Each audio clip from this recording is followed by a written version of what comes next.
single nga po. Ano po masasabi niyo sa set of contestants natin ngayon? Yung mga set of celebrity contestants? Mas marami sila. Masaya.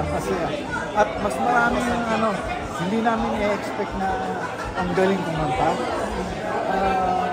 At yung hindi magaling kumanta, wala siyang pakialam. Ang tingin ko, ang kanyang purpose diya sa sumali. Para lang, kasi meron pa rin premyo kahit di ka manalo eh. Yes, consolation. Oo, magkaroon siya ng may bibigay din sa kanya.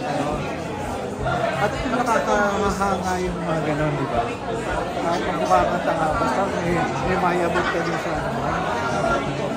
sa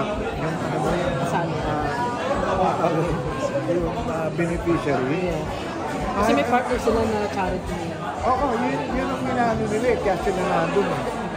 At minsan ma-realize mo rin ang mga pananaw nila sa buhay dahil tumutulong sila minsan hindi sa buong mundo eh, sa isang tao lang eh, diba? Hindi ko naman kayang paguhin ng buong mundo. Itong tao na to, kaya ko makatulong dito. Yun, makikita mo mga bali ng mga celebrity hinahanap natin. Iba-ibang pananaw. Mas mahirap po ba mag-judge? Mas mahirap po ba mag-judge since kakilala ninyo yung mga sumasali? Kung sa kanila ay nakatrabaho nyo, kakilala ninyo. Oo, kasi minsan hindi naman lahat na nanalo, di ba? So, pwede mo silang lapitan. Kung naman kasi, ganun. Oo, kaya sabi mo, talagang magaling na nakakalaban. Kung pwede ka maging ganun. Hindi sila sumasama loob. Dahil, alam mo naman kaya naman sila nagpunta doon. Hindi naman nakataya yung kanilang ego o yung pride nila.